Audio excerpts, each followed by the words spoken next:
mlayu nang ndi? Ora mlayu wis ora ana dalane. Ayo saiki kowe manut ora? Manut pripun? Kowe bali. Nyaketen niku bali. Yo. Wis ora ana ojek. Ngrekoso kula le mulih. Bali ora? Mboten ajeng wangsul. Wani karo Baladewa. Mboten ajeng wantun. Nek ora wani bali. Mboten ajeng wangsul. Tegese wani karo Baladewa. Mboten ajeng wantun. Kowe iki jane piye to? Ya ngene iki asline. Wah, setan alas. Bagong, Nun, aku wis ditanggungke karo Yai Prabu Duryudana supaya iso kelakon mboyong Waradrupadi dikaro dening Bawa Penembanduna. Ning nganti aku gagal mboyong Yai Waradrupadi, aku bakal napa duka saka Yai Prabu Duryudana. Mula aku tetep kudu mentala karo kowe. terus Kowe bali ora? mboten. Tetep ajeng garwa Dewi Waradrupadi. Ora ngilu karo gedhokmu. Pun ta, tresna niku mboten perkara bagus elek. Sapa ngerti kula mangke ketemu Waradrupadi, Waradrupadi purun kali kula. Lho, sapa ngerti? Nek ngono ora gelem minggat ngarepe Baladewa. Mboten. Glandang nenggala mbuh dadimu kowe ponakan Bagong.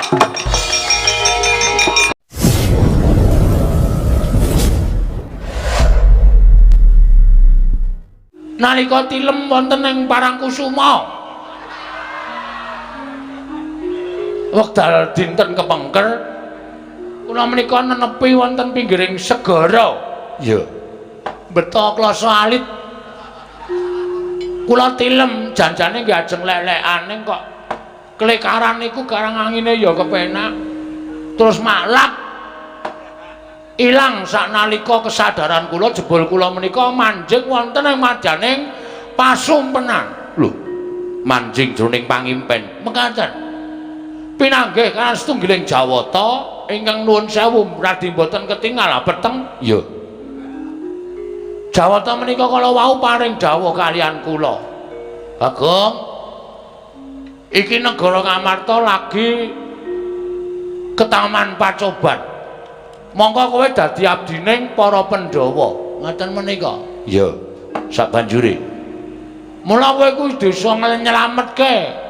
Kowe kudu iso gawe arum asmaning para Pandhawa tetep dadi sangsa ngagunging para kawula sak jagat iki. Lah kowe tak kandhani ya Bagong. Lho, kok sik dewa paring sasmita kok akeh banget. Niku ceramah. Oh iya.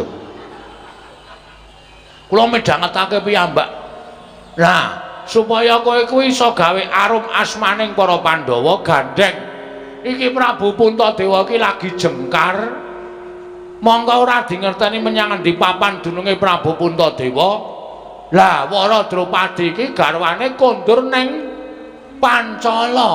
Aja nganti kucem asmaning Dewi Waradrupadi, aja nganti kucem asmaning putri negara Ngamarta, prameswari negara Ngamarta. Mula kowe sowana ning Pancala kanggo sawetara wektu kowe dadi sulihe Prabu Puntadewa. Ngaten menika. Lho. Kose-kose. Tegese dadi sulihe Sinuwun Puntadewa utawa anak Prabu Puntadewa ki tegese piye? Kula dhewe ya ora dong. Kula tumuli matur dewa wau. Nuwun sewu Bu Kulun. Kula dipun dadosaken sulih menika tegesipun kados pundi? Dewa wau niku paring dawuh ingkang dadosaken kula menika kagiat. Kaget. Inggih. Ora ketang sawetara wektu kanggo nyelametake asmaning Dewi Waradrupadi. Kowe nang negara Pancala nglamar Waradrupadi peken bojo sementara waktu. Kusik to. Ngepek bojo kok ming sedhela iki piye? Lha niku kulino nganten niku. Lho, kulino ngono piye? Lha niku nek ngepek bojo niku mung dela-dela kok kula. Cocok mboten? Nek kira-kira ora patek cocok ya culke. Nek kira-kira cocok ya teruske. Lha niku nganten biasa nganten. Mulai dan kuwi. Lah anak kuwi dudu sing kanggo jajal-jajalan ki ora prayoga. Mboten jajal nika resmi. Dados ingkang putra menika mangke menawi purun dhaup kalih kula, mangke nek Sinuwun Puntadewa sampun kondur, kula konduraken. Lho, lah upama baline setahun ngono nggih. Piye juran? Lah, kula yang ngepek bojo gandeng saniki le tindani wis 3 sasi ya 7 sasi menjadi hak milik saya. Lho. Kok kaya ngono lho. Niku wis biasa teng omah kula. Gareng niku nek lunga suwe niku bojone titipke kula. Weh, ngono to. Niku pun biasa. Kowe lungane pirang dina, Reng? 7 dina. Titip bojo ya, Gong. Nggih kula gawa teng omah. Weh. Kowe ya diladeni. Lah iya. Ya ora masalah. Lho, lah Gareng kok ya trima. Lah kula nek lunga le bojo kula titipke Gareng kok.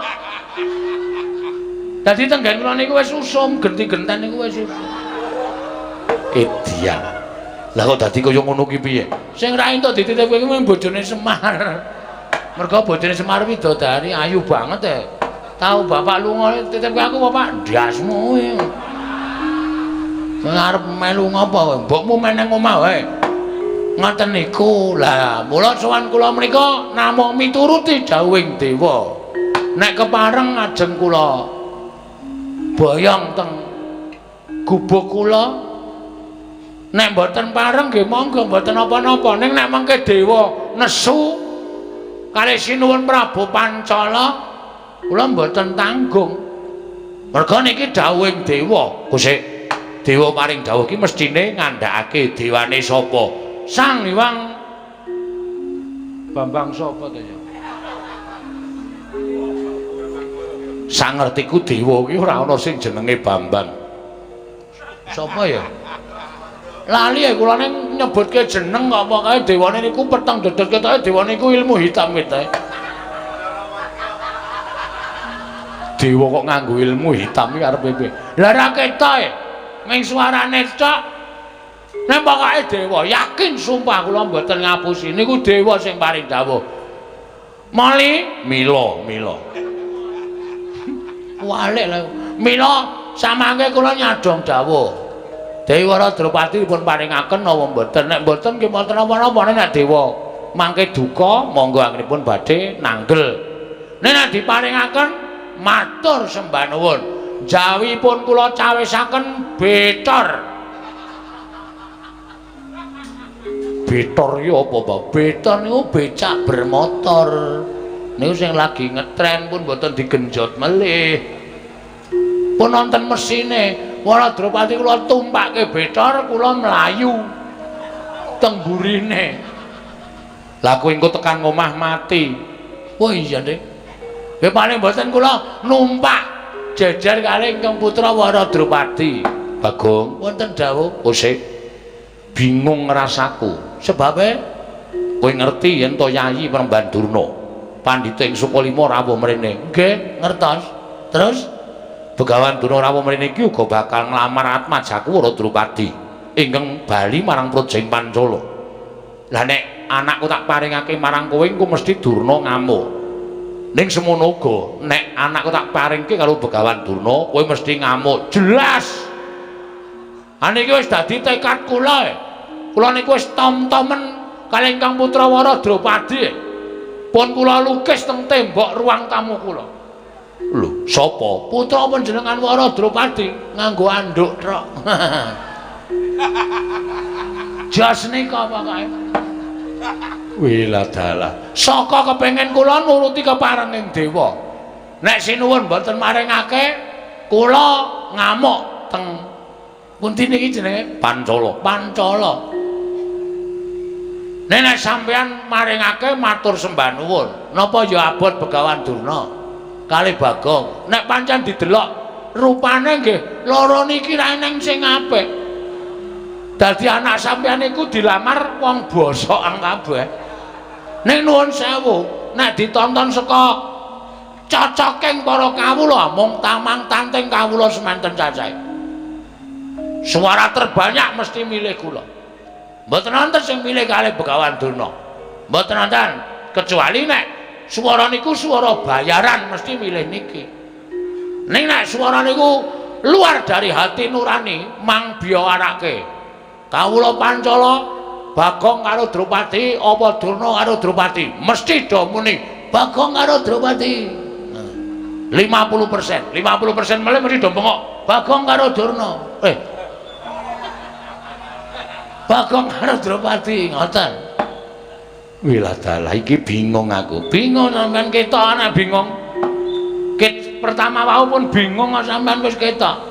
Lah lakon kok Bagong rabi iki ora gawe bingung apa ora pecandhase? Mula ya alon-alon mawon sak titahe waton tekan esuk sing penting wis dibayar ngoten mawon. Iya, Ngono gumun suwe-suwe kok do njaluk lakon kok waton sak kepenake dhewe. Sok suwe-suwe iso lho, Bagong supet ngono iso. Niki wit pertama niku kula wis mikir terus paring dawuh, kula nengga sabdanipun Sinuwun Prabu Drupada. Ora kaya wae.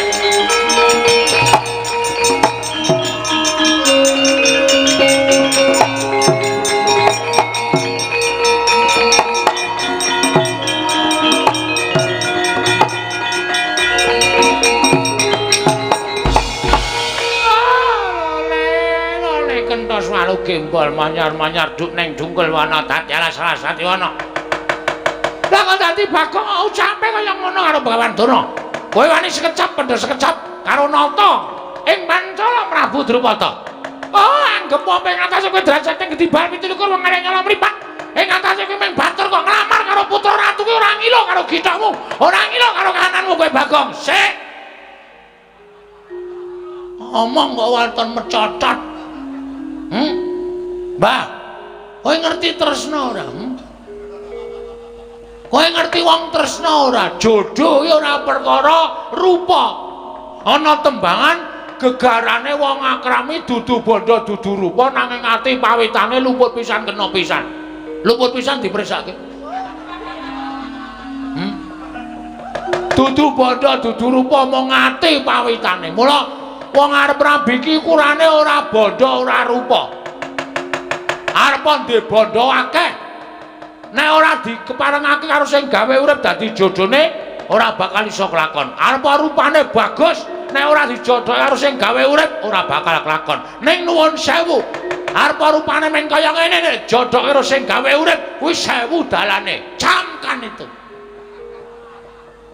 Ora sampe nae dhewe kowe. Oke, wong sing lanang elek, sing wedok ayu oke. Ana sing wedok elek, sing lanang ayu oke. Ana sing elek kabeh ya ngono. Ana sing lanang ayu, sing wedok bagus. Sing wedok ayu, sing lanang bagus. Kuwi ya pirang-pirang, bagus kabeh. Wedoke ayu kabeh ya pirang-pirang. Mula aja sok ngembe karo wong sing kedunungan katresnan. Terus saniki tak wale, sampeyan iku wong tuwa, wis duwe bojo, ha ta? Ora. Monggo bojo sampeyan lain daripada yang lain. Ora apa-apa ana bojo kok keleke papat. Nek ora bojone Begawan Durna tangel lamun. Oh, lah kok dadi kowe kok ngeceh karo Bagong. Sing duwe hak sawutuhe, sing duwe apa jenenge? Purbawasesa sawutu iki Sinuwun Prabu Drupada, dudu sampeyan. Sampeyan karo iki padha-padha wong lamar. Ngenteni sabdaning Sinuwun Prabu Drupada. Diparingke apa ora nek diparingke matur sembah nuwun dene ora ya wis ora apa-apa. Ora usah dadak kowe ngunak-unake aku. Nek kowe arep ngunak-unake kowe terus arep ngopo? Terus arep ngopo aku tak takon, ngejak gelut. Bagong ra wedi. Bagong ki wong ora tau wedi. Aku wedine ki nek ora ana wong liwet. Aku gila tenan. Nek nang karo wong kaya kowe iki, aku ki ra wedinan di papan Bagong wis kulino unek-uneke Durna, ha to? Mula sampeyan ajeng napa saiki? Sampeyan ajeng napa? Kula tak takon. Lho, kowe wani karo Bagawan Durna? Weh, lah biyen wani saiki wani ora tau aku ana wedine karo Durna. Yen ngono ngene, tak gawe sayembara. Oke, ora masalah. Gandeng aku karo kowe padha-padha ngarape lan para Drupadi. Sapa sing iso kowe karo aku andon pupuh tegese Bandayuda. Oke. Bagong aja sembrono Durna iki kekuatane ngedap-edapi. Sampeyan ora usah ngeleke. Sampeyan ratu ora ndek keputusan.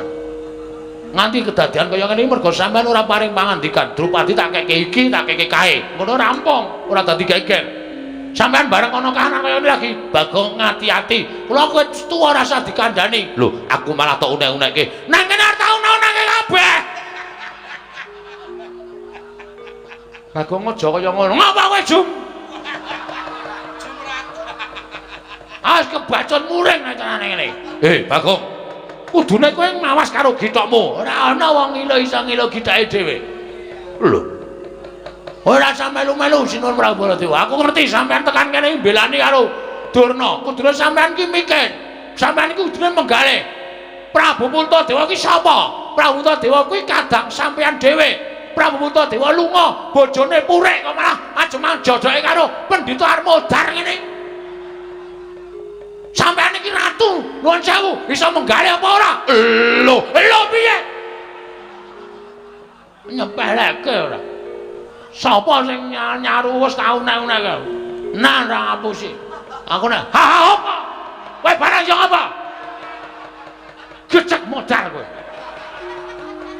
Lho wong delok barang kok dinek-unekke. Wis ben apa? Ha ora. Jajal sing jeblas kuwi. Ora ngene iki ora metu pangunek-uneke atiku. Ora. Nek pancen wani metu jaba. Oh iya, oke. Metu jaba ya metu jaba. Ayo, neng lapangan utawa nang alun-alun negara Pandura ditemtoke. Kekuatane Bagong karo Begawan Durna iki menawa sapa? Lakon legandang dening aku. Legandang jangan legandang. Caetan. Ayo ora legandang ning gelandang. Salah kabeh. Begadang. Jagang. Berarti sampean penggemar Rhoma Irama. Ngerti lagune ayo. Legandang jangan legandang. Ana kuwi. Sampean seneng apa? Kowe iki wonge nyenengke. Nanggap ora mung guyu. Ya, sesuk tak timbali ning Pancala. Nah ngono, sarombongan. Ya. Beres pokoke gayeng. Ya Bagong. Nyuwun pamit lajeng gelut kalih Begawan Durna. Ya sing ati-ati. Begawan Durna sing ati-ati. Oh nggih Kakang Prabu Pancala ngestaken dawuh. Ayo metu njaba. Iya, wis kulino namung tatoke njaba. Aku wis ngerti kok iki nek ora metu njaba cilaka iki. Tanggung jawab iki. Kong, apa sayembaramu? Sapa sing cilik iso gedheke, gedhe iso nyilikke? Aku iso. Aku cilik iso tak gedheke, yakin. Nan kuwi. Sapa sing cilik gedhe iso ngukuli kadhetane Begawan Durna? Wenang, boyong Waladramati. Nek kowe kalah kowe bali. Waladramati diboyongane Begawan Durna. Ayo, metu njaba, legane ati. Ngono iki.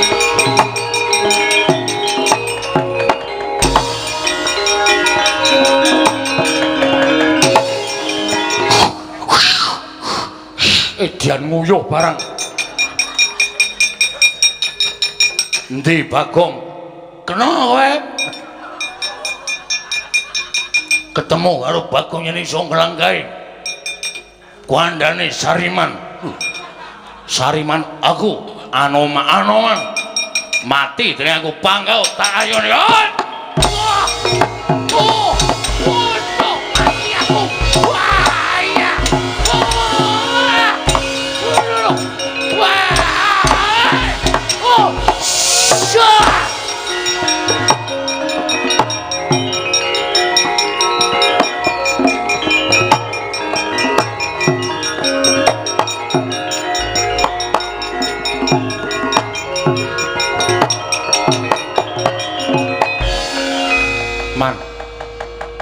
Sampeyan dawuh kali Kurawa ning nyatane ngapusi. Lho, ngapusi ngapa?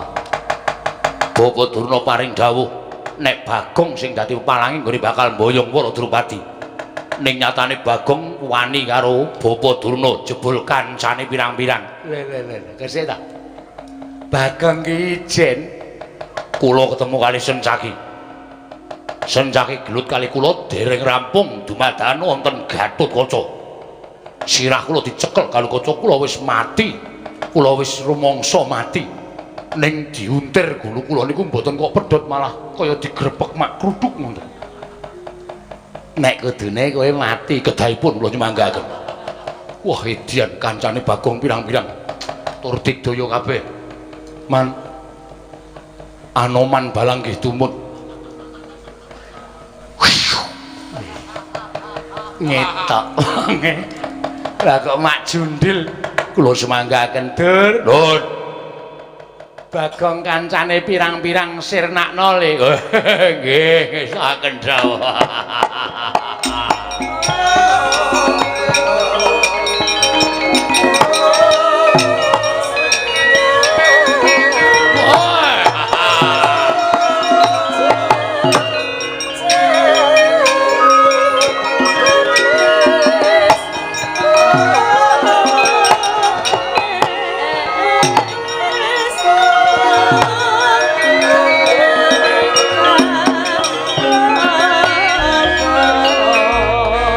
Dursasana barang kok maju iki. Nek ora dadi sing luwih gedhe, iso diajar aku ya. Ora wedi musuh sapa wae aku. Kok le jembin.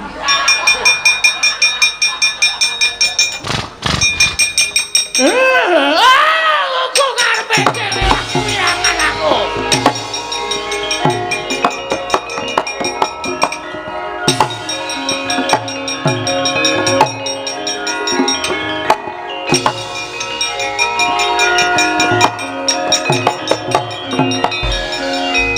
Bawa dulu terus ndi? Wirangan, Ger. Bagong gawe wirang wong sepirang-pirang.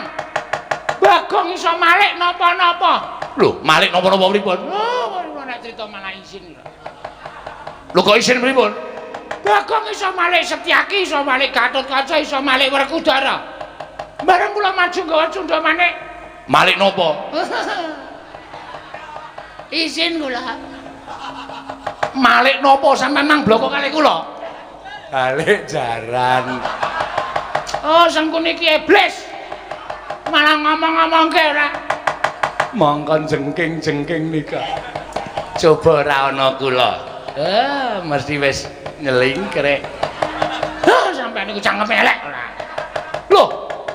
Bagong kekuatane kaya ngoten. Oh, nggih nggih ya. Bagong. Yen manjen iso nambahi Kyai Nenggala aku meguru karo kowe bareng.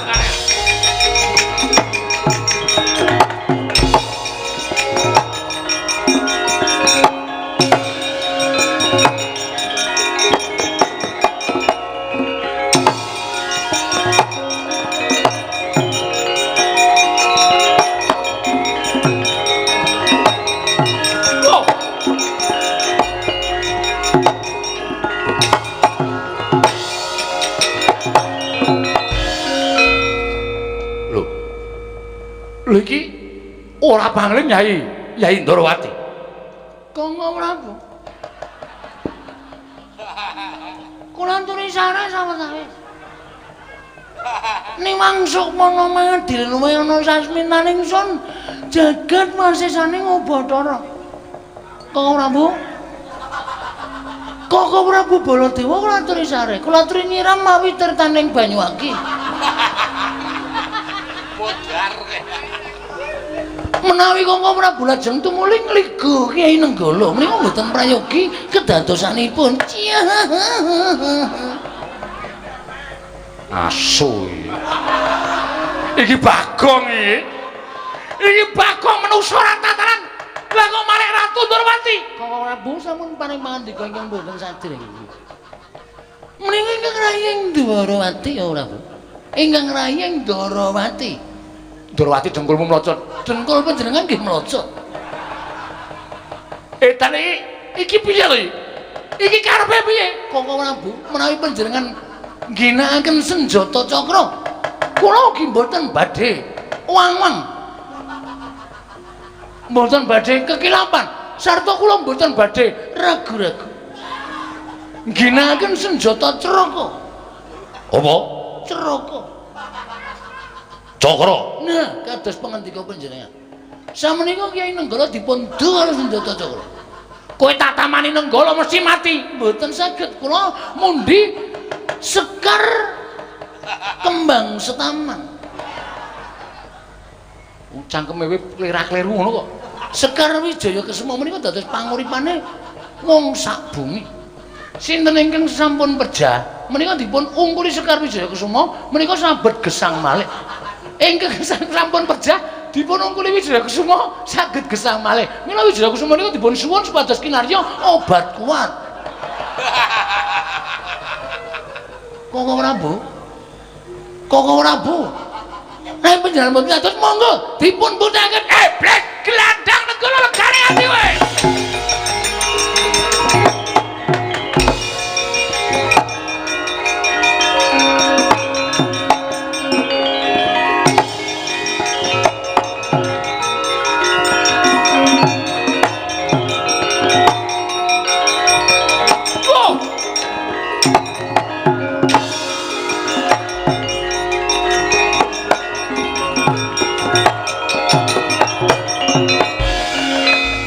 Janaka Ndendrem.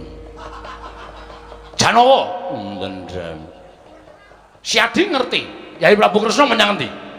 Prabu Kresna nembe dateng Indomaret. Edian. Iya aku kok digawe bingung karo lakon iki. Iki dudu Janaka iki. Iki dudu Janaka ora ya ngaku ae. Koko Prabu. Koko Prabu. Ingkang rayi menjanaka. Koko Prabu Baladewa mlajar-mlajar wonten menapa? Prabu karepe piye? Nek panjenengan badhe mawa mbak. Ning mboten ora. Mboten mangke nganti nampane. Kok ora bisa mangke ngaturi kok. Kowe Bagong kowe karepe iki.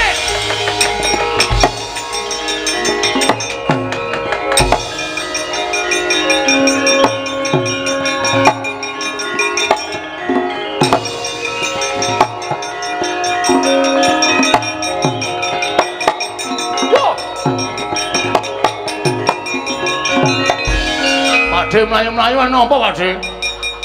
Pakde Mandura mlayu-mlayu nang apa Pakde? Nek pancen Pakde duwe kerepetan kandha karo Antasena, aku sing bakal nglampahi Pakde. Anak kula nang Antasena. Aku anak kula nang Pakde.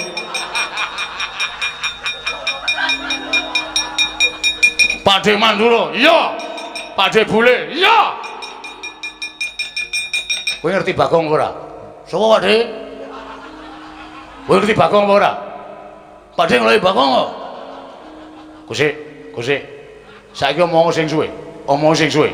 Suwe. Lho, ora ngono. Omong sing akeh. Akeh. Antasena, piye Pakde? Antasena saka ngendi? Kasatriyan. Kasatriyanmu ngendi? Pringgondani. Anu. Ngrandu Gumbala, Pakde. Antasena kok kasatriyane Pringgondani iki gosok. Karo omahe dhewe ora apal iki. Pakde, omahku wis digusur, Pakde. Urung ding, Pakde. Kasatriyanku ngrandu Gumbala. Pakde goleki sapa? Goleki Budewa. Ora. Goleki Bagong. Bagong ora ana, Pakde. Kowe rasa ngapusi. Suaramu grok-grok kuwi Bagong. Kowe ora mingkat nenggala dening aku. Aduh, Pakde, aku tak mlayu, Pakde.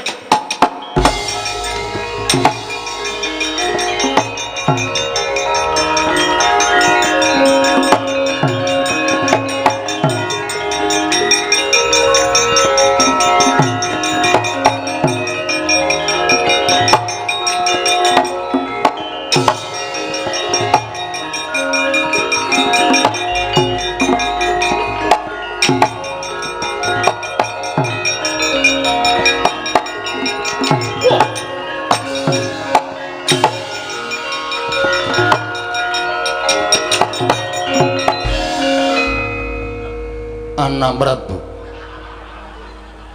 kula suwun kanthi sanget kula aturi nyiram mawi tirtaning kesabaran. Sedaya perkawis menika mboten badhe paripurna menawi namung kinarya gejegan. Anak Prabu tiyang agung. Paman Prabu Pancala kula nyuwun pangapunten sak kalangkung kathah mboten dados menapa nggih. Namung kula kanthi sanget kula suwun kula sampun panggihan kaliyan anak kula pun para Drupadi. Paman wonten dawuh. Kados menika wartosipun. Yai Waradrupadi sagang ladosi Bapa Panembanduna menapa mboten? Kula sampun nanting dhateng anak kula pun Wara Triyandi, Anu Waradrupadi. Supados badhe ngladosi kalian kadang kula tunggal guru duk nalika wonten SD Negeri Impres.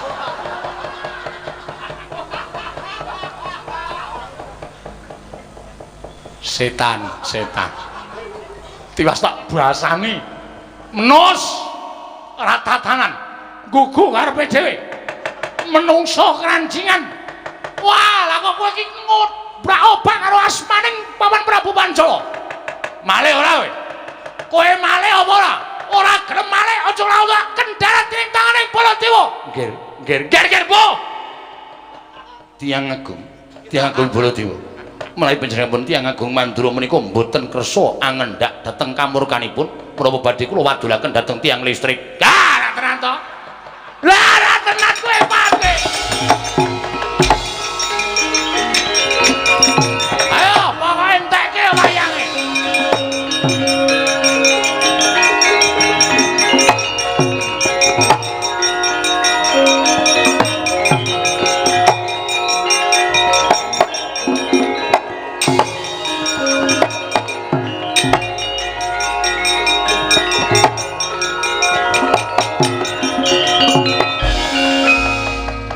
Wis kentekan wayang andian. Sing nang eblek wis tak tokke kabeh. Ah wis tetep konangan aku iki suarane ra iso ngapusi kok. Wis tak ilang-ilangke geroke tak ombeni barang ya mesa konangan. Pinter tenan Baladewa. Wis ah. Kalah cacak menawa cara lakonane. Nek Sinuwun Mandura mateni aku ben dipateni. Candak kowe aja mlayu kok. Wah!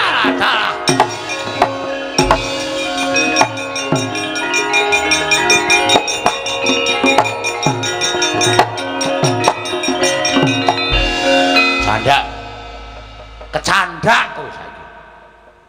Bar mlayu nang ndi? Ora mlayu wis ora ana dalane. Ayo saiki kowe manut ora? Manut pripun? Kowe bali. Nyaketen niku bali? Yo.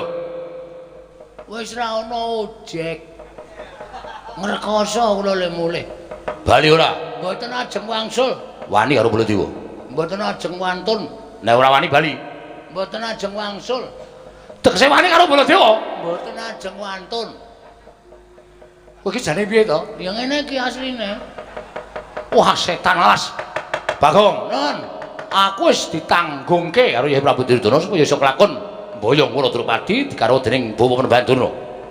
Ning nganti aku gagal mboyong Yai Waradrupadi, aku bakal napa duka saka Yai Prabu Duryudana. Mula aku tetep kudu mentala karo kowe. Terus kowe bali ora? Mboten. Tetep ajeng garwa Dewi Waradrupadi. Ora ngilu karo gedhokmu. Pun ta. Tresna niku mboten perkara bagus elek. Sapa ngerti kula mangke ketemu Waradrupadi purun kali kula. Lho, sapa ngerti? Nek ngono ora gelem minggat ngarepe Baladewa. Mboten. Glandang nenggala mbuh dadimu kowe ponakan Bagong.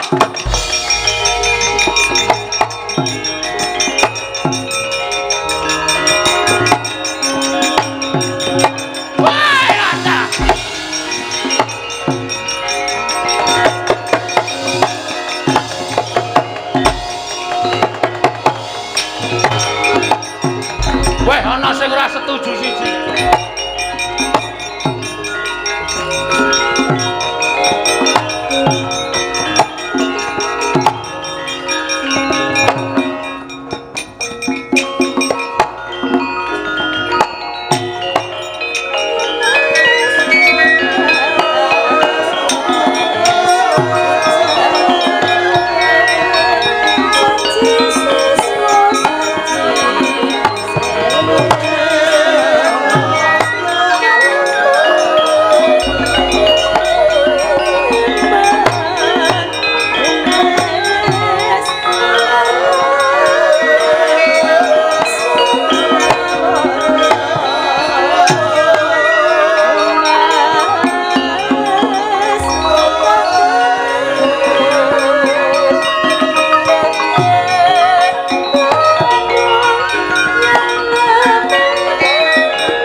marwa sing sang katriku mulung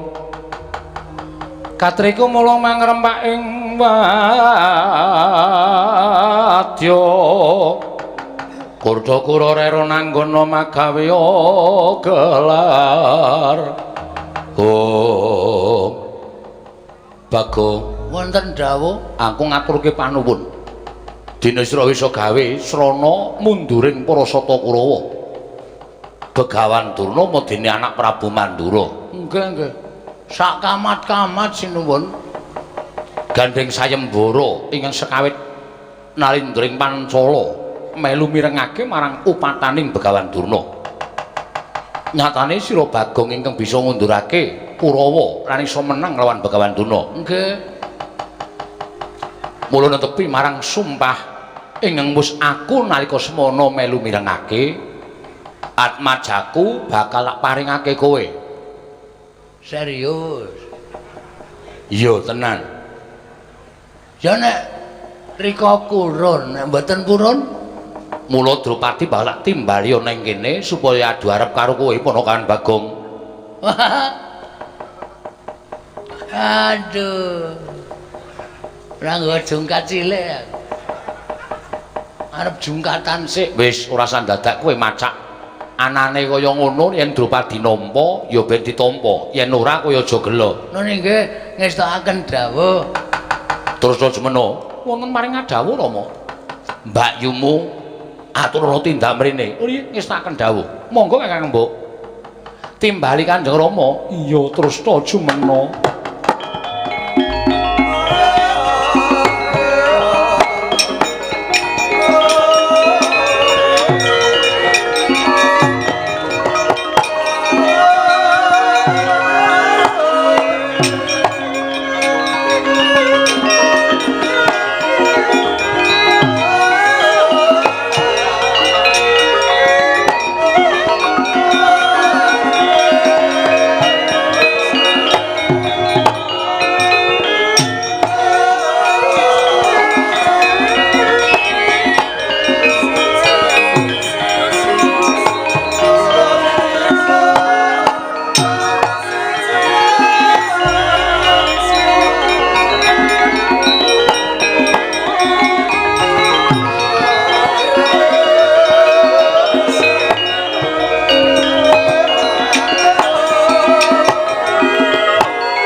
Wanodya Yutama ngambar arum sang kusuma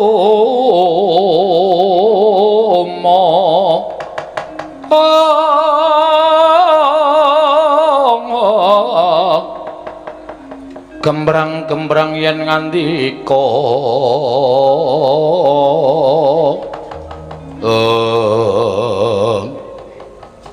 Drupadi wonten paring dawuh Kanjeng Rama ning ngarepamu kuwi sapa menika Panakawan Bagong ingkang wis bisa gawe tentrem negara ing Pancala merga saka pamutahe Begawan Durna mesti wae yen kowe tak tanting supaya tak rabai karo Durna mesti ora gelem trimah pejah mula gandeng kowe ora gelem tak rabai karo Begawan Durna mongko ingkang bisa ngundurake Begawan Durna mau Bagong mongko Bagong duwe niat ngayomi marang kowe sak jroning kowe ditinggal karo bojomu ya kuwi anak Prabu Ngamarta. Mekaten Kanjeng Rama. Iya. Menapa dipun keparengaken kula sak rembag lumiyen kalian Bagong? Ya sakarepmu kono. Aku tak nglungani papan kene rembugen sing kanthi apik-apik. Nggih ngestaken dawuh. Wis kono. Bagong. Nun. Penake. Durung apa-apa ya. Wis kon menake. Panakawan Bagong. Wonten dawuh. Moro saiki tak takoni niatmu apa nggone bakal kepengin ngayomi kelawan aku. Satampang karamasane. Angel tenan nek omong nek karo wong wedok iki nek lagi pertama kaya ilate iki kaku. Sapengkeripun sinuwun Prabu Puntadewa, kula nika namung badhe ngreksa asma panjenengan. Tegese Ampun ngantos disenggol dening priya sanes, ampun ngantos dipun kajengaken dening priya sanes. Mila niki sisteme kawin kontrak. Tegese piye? Kula dados garwa panjenengan ning mengke nek sinuwun Puntadewa menika sampun rawuh. Kula kedah ngawon panjenengan kula aturaken sinuwun Prabu Darma Kusuma. Lah upama nggone tindak kuwi setahun, Panjenengan dadi bojo kula setahun. yen le tindak 2 taun, Dadi bojo kula 2 taun. yen nganti ana apa-apa upamane sing jeneng tresna kuwi jaran saka kulina, aku campur karo kowe saking kulinane terus aku yo ketukuran rasa tresna sing gedhe. Nek upama aku terus iki mung upama lho. Aku duwe anak karo kowe piye? Sesuk nek Sinuwun Puntadewa rawuh, anake dipacul ndase. Kuwi jenenge ora duwe rasa kamanungsan. Nek upama Sinuwun Puntadewa gelem nampa ya wis ra apa-apa anakmu tak monge. Monggo, monggo. Daripada kula omong dadi kere, luwung sampeyan sing momong. Iya, Berarti ya wis mbangane aku dipek ratu kono-kono. Akeh sing padha ngayunake kelawan aku. Kowe becik nek aku urip karo kowe, Bagong.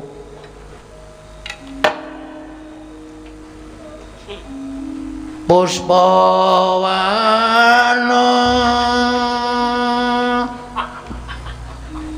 Alayu. Kowe iki arep ngopo? Ajeng anu buka gending. Gendeng apa? Mboten iso. Ame ngawur watone lekom. Menika saestu. Iya tenan. Wah, jan. Nek ngoten kula wis ora ana tabeting antaraning Ponokawan kali Bendara. Ora ana. Kepareng kula badhe ngadeg. Ya ngadeg kok saiki wae. Nggih alon-alon karang wong tuwa ning ngadeg ora iso sakal. Iya. Wah, jan. Kula ya wis ora basa karo panjenengan. Wis ora sah basa ora apa-apa.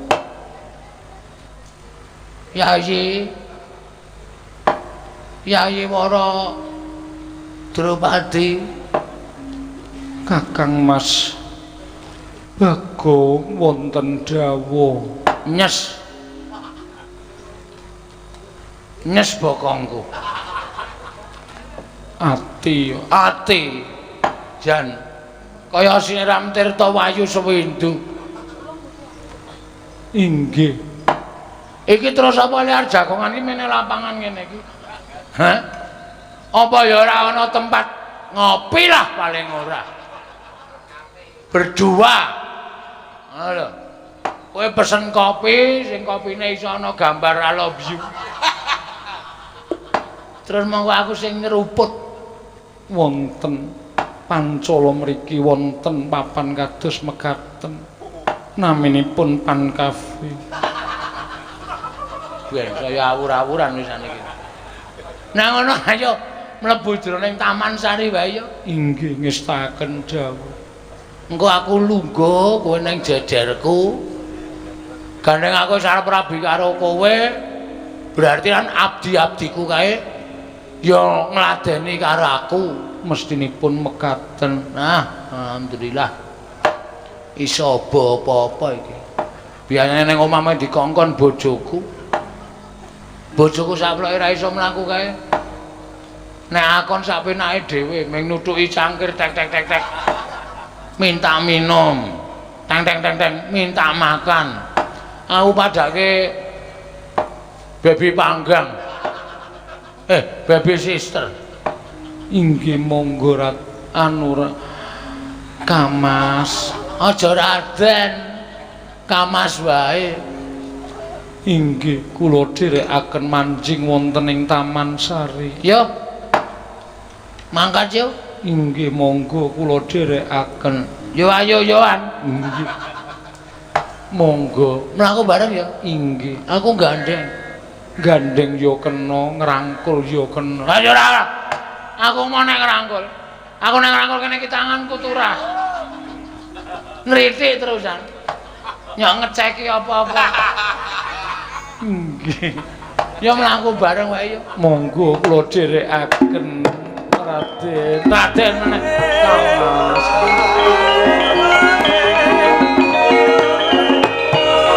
Abdi dalem arep nendi kok.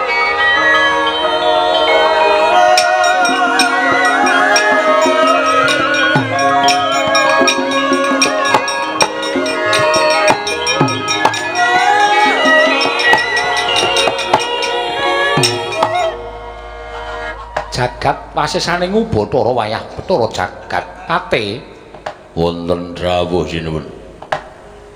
mesti wae tuwuh tandha pitakon jroning atimu apa ta sababe dene panjenengan ingsun lenggah ning dampar parandene durung kawiyos pangandikan ingsun ning kababar mring sagung para nayaka lan punggawa Nok ngantos tuwuh tandha pitaken salebeting manahipun ing abdi kepatihan menapa ta ingkang ginebeng salebeting penggalih paduka Gusti kula ingkang sinuwun. Dalan sasampunipun kepareng kula ngaturaken sembah semong keping pangabekti kula kunjuk. iya ya pate tak tampa ora liwat pangestune ingsun tampanana Kula pundi nggo jimat paribeh dayanana ing kasantesan. urhananira pate Inggih. nggon ingsun sapejagong lawan sira patih Guwa Garba sayektine mung bakal nyuntak marang pangunek-unek ing penggalih ingsun Bab ingkang pundi? Paduka sampun dados nalindran jayeng bawana. Paduka sampun dados nalindra kuncaraning ngrat jagat ngantos keberbeken dhateng mandhangipun Prabu Kalimantara. Nalindra muda ingkang sugih bondo bandu. Nalindra muda ingkang boten kekirangan menapa kemawon teka paduka nggadahi pangandika ing kados mekaten. pate Wonten dawuh yen babakan derajat pangkat ora kurang inggih. yen babakan bondo donya ora kurang Inggih.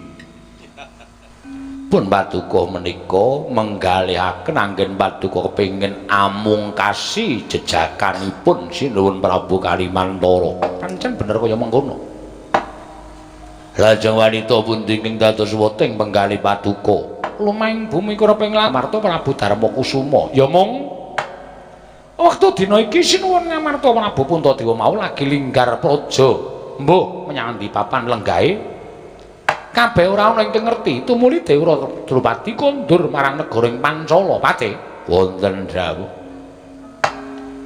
kalodhangan iki bakal tak gunakake nggonku nyidra kelawan sekaring kedaton ing Pancala ya kuwi Wara Drupadi lho menapa mboten langkung prayogi menawi jengandika menika nglamar ingkang kanthi sae-sae.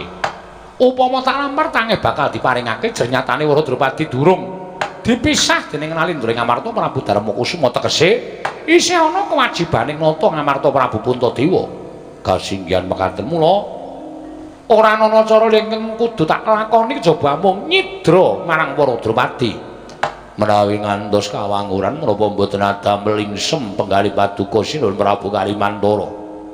isin ketemu mburi sing baku aku bakal muktekake lawan Dewa Drupadi Kepareng paduka aja ingkang padha nderek mengko mundhak kawanguran akeh prawadya boleh bakal nderekake jengkar ingsun samengko ora urung bakal dadi tandha pitakoning para kawula ing padha weruh piye Janaka mboten kinten babar pisan. Bilih Bagong nyata anggunjak dhateng Kakang Mbok Wara Drupadi, semune Wara Drupadi ya ora wegah nampa karo Bagong, ditampa kanthi ikhlas. lah dalah jagat diobat jagat Maestungkara lah kok dadi kaya mengkono kanane Bagong mung gumunku lho Yayi Wara Drupadi kok ya nampa iki ana lelakon apa Maratresba tak presanane kaca paesan Werkudara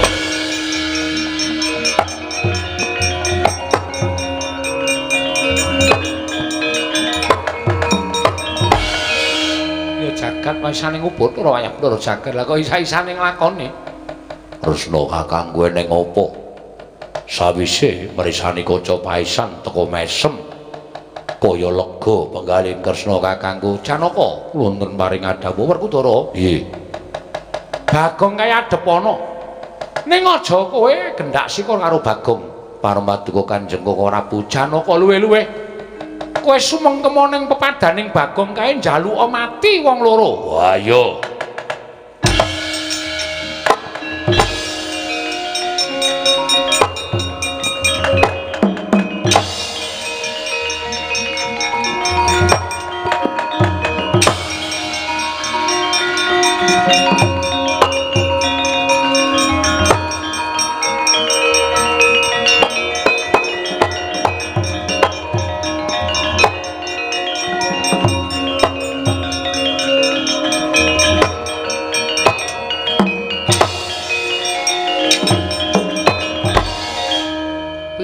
Ada munduk-munduk iki ngapa iki?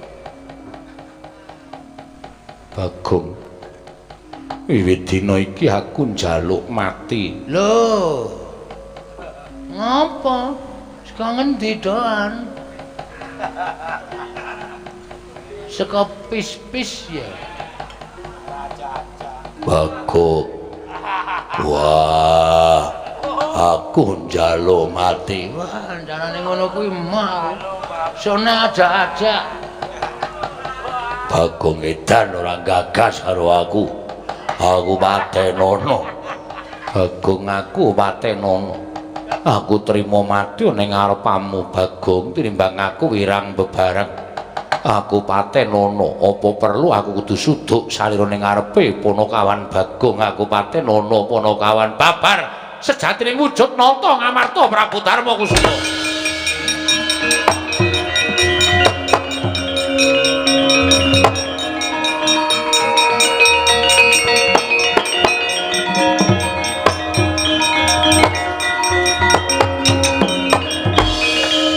Prabu aneh piye Yayi teka Paduka mimba Bagong solah sabawanipun mboten benten kalian Bagong monggo Koko Prabu menika mboten saged ngecul kumarucul nanging ing menapa saged jebles kalian Bagong sing tumindak dudu pun Kakang nanging uga Panakawan Bagong ingkang tak papanake ana ing kalpikaku iki Dimas Arjuna.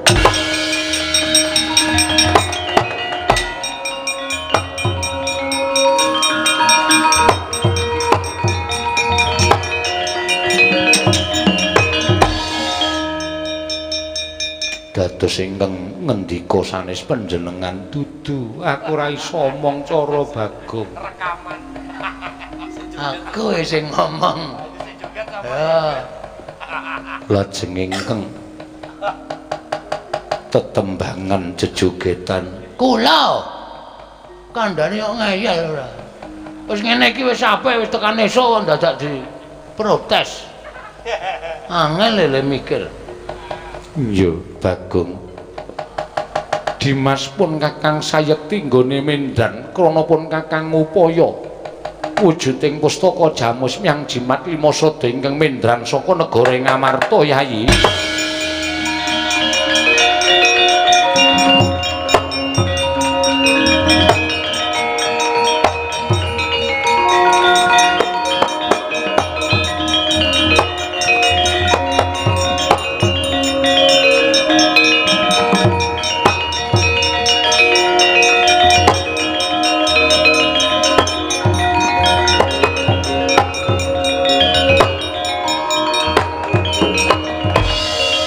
Prabu inggih kula sampun mangertos dayanipun Yayi. Namung mengatono tasih wonten kewajiban inggih menika ngupaya wonten pundi durungipun pustaka Jamus Myang Jimat Lima Sada. Kula piyambak boten mangertos. Lajeng badhe dhateng pundi anggenipun ngupaya pustaka Jamus Myang Jimat Lima Sada. Koko Prabu kula mboten saged munjuk atur dhateng ngersa Paduka Kanjeng Koko Prabu anak Prabu Darma Kusuma kula ingkang sowan nggih.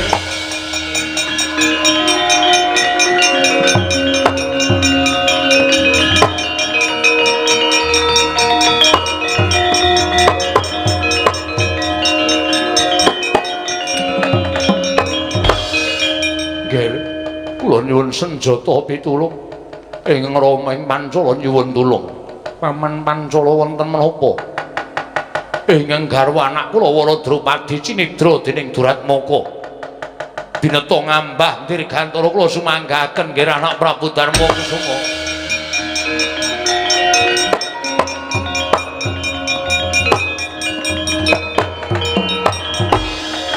Koko Prabu Yai Waradrupadi murca. Dalah. Yai Waradrupadi cinidra Duratmaka kasinggihan mekaten Koko Prabu. Lho, edan kae arep ngopo kae? Aseme dinggo. Lho. Sondi? Tolilet. Tak kira nek ngrebut Waradrupadi wis udu hakku pisan. Hakku mau saiki senes hak kula. Yai Punta wonten dawuh. Nalendra kala wau menawi saged pinanggih sampun ngantos jengandika gendhak sikara. Namung nglatri pasrah pejagesan dhateng Nalendra kala wau Yai Puntadewa.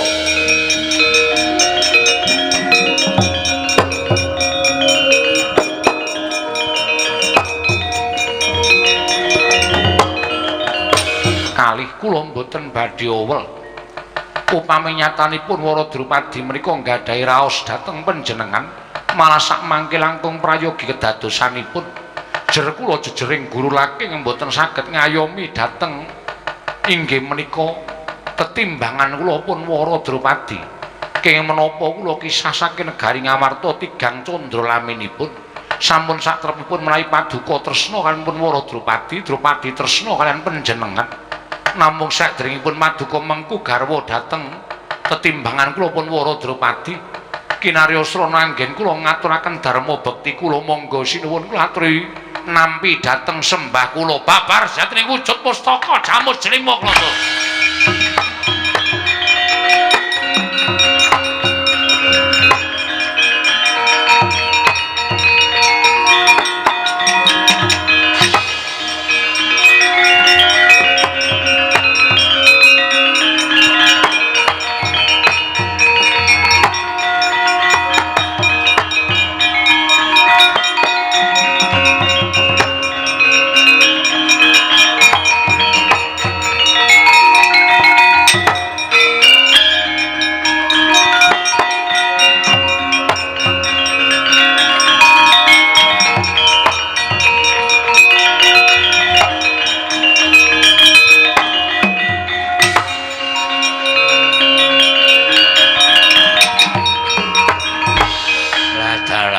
Katon padhang kahanane.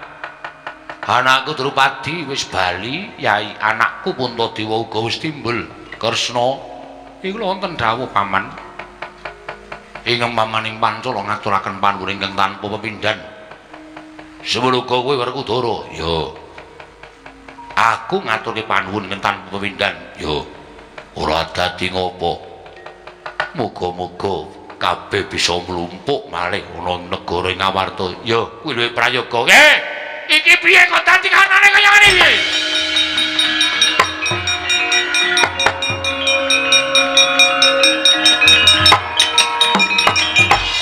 Lho. Yai Waradrupadi. Nggih Koko Prabu kasinggihan mekaten. Lho, menika Yai Puntadewa. Nggih. Koko Prabu kasinggihan mekaten. Wonten menapa Koko Prabu dene jengandika Kanjeng Koko Prabu rawuh semunipun nandhang duka. Apa boleh kakangku teka-teka nesu? Nek karepku arep nesu karepku. Nek gandeng kanane wis kaya ngene iki, aku arep nesu karo sapa? Yen nganti aku njaluk Yai Waradrupadi padha karo aku ngrusak bebrayane Kyai Prabu Darma Kusuma. Ora prayoga Werkudara. Weh, mantene ketak kandhanane sik.